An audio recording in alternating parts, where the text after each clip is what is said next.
Good evening. Welcome to Maundy Thursday at St. Peter's. A reading from John the 13th chapter. Now before the festival of the Passover, Jesus knew that his hour had come to depart from this world and to go to the Father. Having loved his own who were in the world, he loved them to the end. The devil had already put it into the heart of Judas, son of Simon Iscariot, to betray him. And during supper, Jesus, knowing that the Father had given all things into his hands, and that he had come from God and was going to God, got up from the table, took off his outer robe, and tied a towel around himself. Then he poured water into a basin and began to wash the disciples' feet and to wipe them with the towel that was tied around him. He came to Simon Peter, who said to him, "Lord, are you going to wash my feet?" Jesus answered, "You do not know what I am doing, but later you will understand." Peter said to him, "You will never wash my feet." Jesus answered, "Unless I wash you, you have no share with me." Simon Peter said to him, "Lord, not my feet only, but also my hands and my head." Jesus said to him, "One who has bathed does not need to wash except for the feet, but is entirely clean. And you are clean, though not all of you." For he knew who was to betray him. For this reason he said, "Not all of you are clean." After he had washed their feet, he put on his robe and had returned to the table.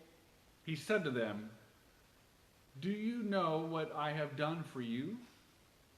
You call me teacher and Lord, and you are right, for that is what I am. So if I, your Lord and teacher, have washed your feet, you also ought to wash one another's feet. For I have set you an example, that you should do as I have done to you. Very truly I tell you, servants are not greater than their master, nor are messengers greater than the one who sent them. If you know these things, then you are blessed if you do them." When he had gone out, Jesus said, "Now the Son of Man has been glorified, and God has been glorified in him. If God has been glorified in him, God will also glorify him in himself, and will glorify him at once. Little children, I am with you only a little longer. You will look for me, and as I said to the Jews, so now I say to you, where I am going, you cannot come. I give you a new commandment, that you should love one another. Just as I have loved you, you also should love one another. By this everyone will know that you are my disciples, if you have love for one another."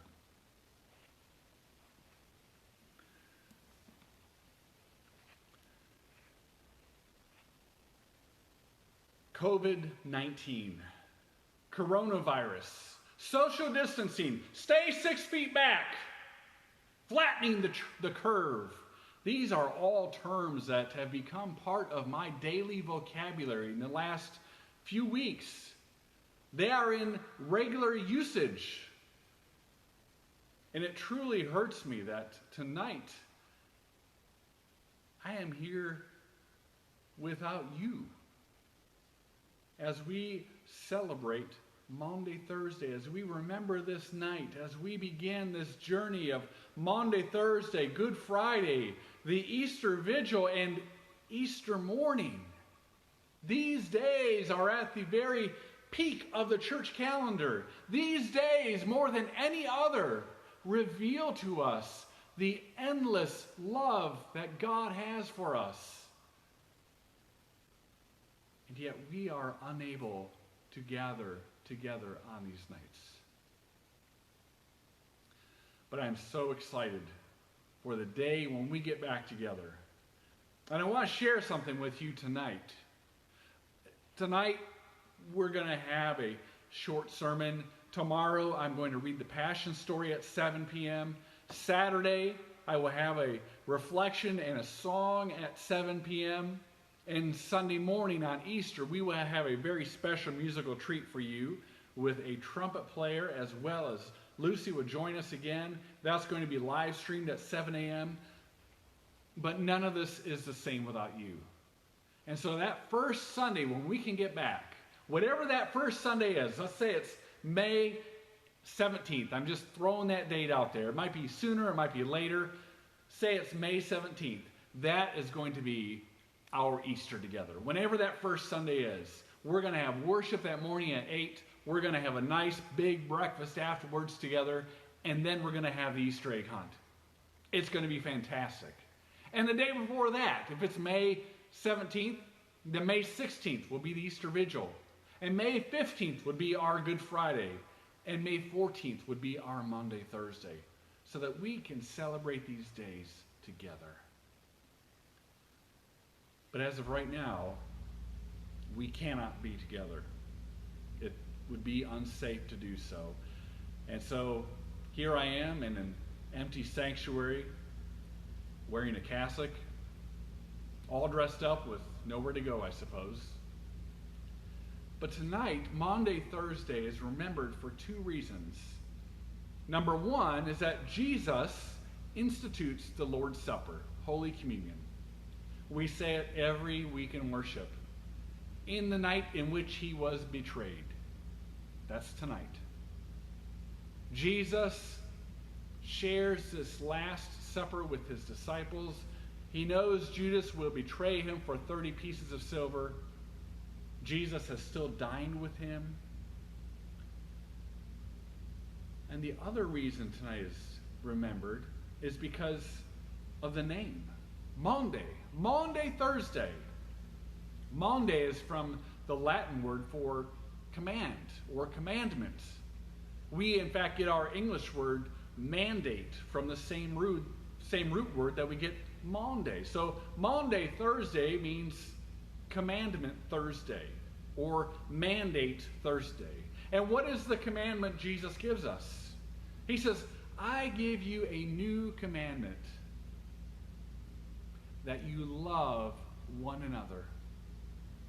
That you love one another. Just as I have loved you, you also should love one another. By this, everyone will know that you are my disciples by your love for one another. It's a simple command. Love one another. As I have loved you, so also you should love one another. Simple. And yet it's profound. Love one another. As I have loved you, so you also should love one another. Simple and at the same time profound, like so many commandments from Jesus.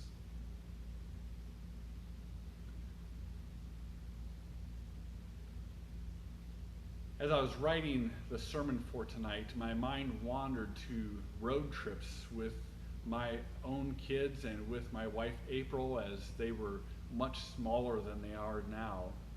I've noticed that adults have the good sense to leave their socks and shoes on most times, but little kids, they like to take off them shoes and socks and let them puppies air out a little bit. And it's been on more than one road trip that we have taken, and maybe you've been in similar circumstances. Maybe it's been a long, and then you notice a terrible smell is wafting through the air of the car, just floating around. And You know what that smell is. You can't help but turn your head around, but before you even look, you know what has happened.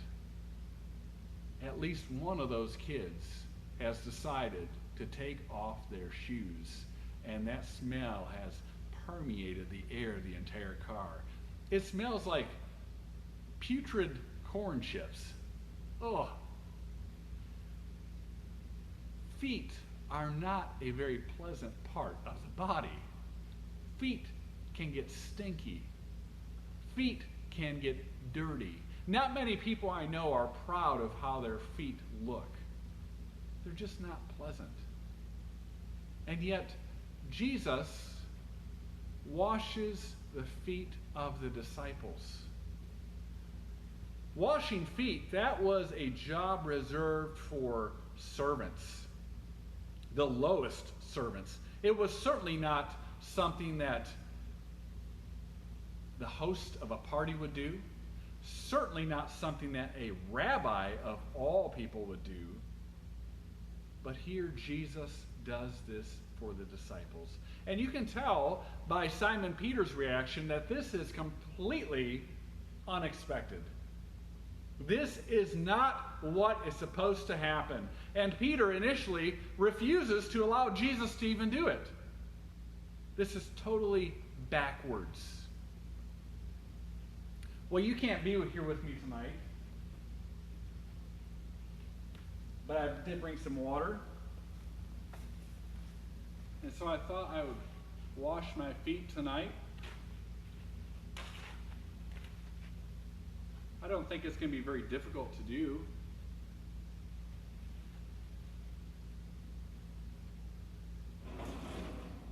Oh, that's very easy. You know, one thing I notice about washing feet is that it is so ordinary, so mundane. To wash feet, I suspect about anyone could wash feet. There's nothing very tricky about it. You certainly don't need any special training or education to do this. It's pretty easy to follow. But I think one reason why this is easy for me tonight is that this is not the commandment. Jesus says, love one another as I have loved you. He doesn't say, love yourself as I have loved you. That's easy. I can wash my feet. I've done it thousands of times at this point in my life. But to love one another as I have loved you, that's much more difficult. That's hard. Imagine how different this would look if you were washing my feet. That would be much more difficult for both of us. Or perhaps if I washed your feet, how much more difficult would that be? It's so hard for us to love one another in some of these most basic ways. And it's just as hard to receive that love graciously, to allow someone to care for us in basic ways. We are not used to that. That's hard. It's a hard commandment. So how does this look for us today? In an age when we are limited by social distancing, when it's irresponsible for us to get up close and personal as Jesus does. Well, the God we worship and that love that God has for us, we know that that love is endlessly, infinitely creative. God never stops loving us in new ways. And so the way we love one another, we can be creative as well. Perhaps today, loving one another for you means contacting that neighbor who either cannot or should not be going to the grocery store. Asking him or her, can I go get you groceries? will you let me care for you? Perhaps that love means calling someone that you know may be lonely, just to have a conversation and check in how they're doing. Let them know that they are loved.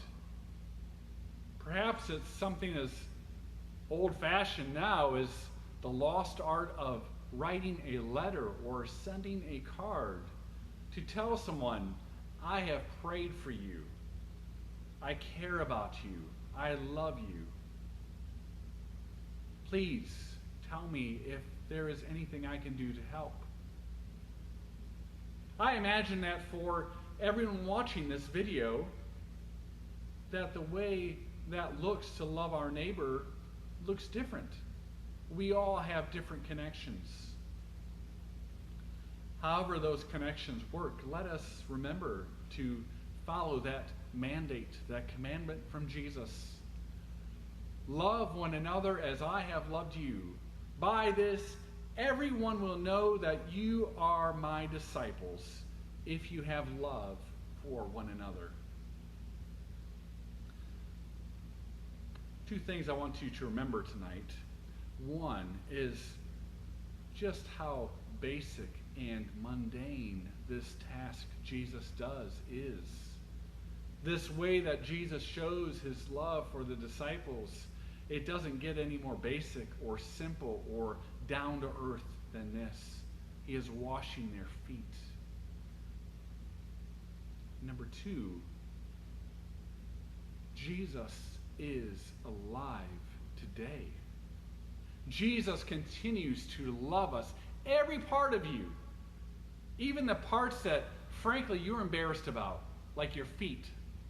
Jesus loves you. Jesus even loves those feet that you try to hide. That love that Jesus has for us, even the grave itself could not stop. It is unquenchable, unstoppable, eternal.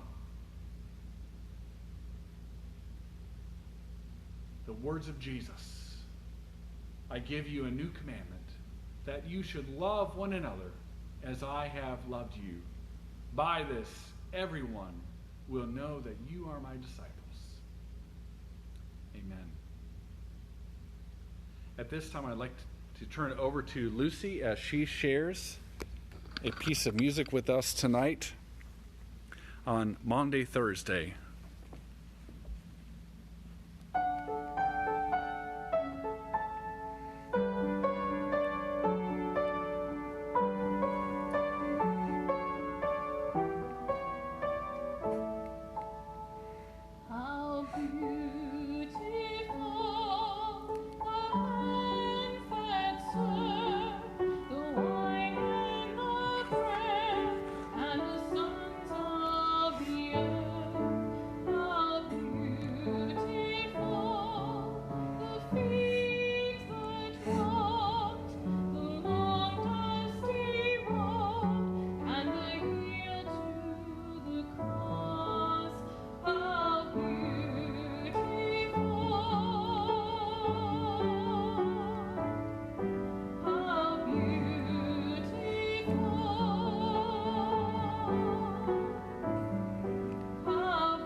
Thank you so much, Lucy. It's beautiful.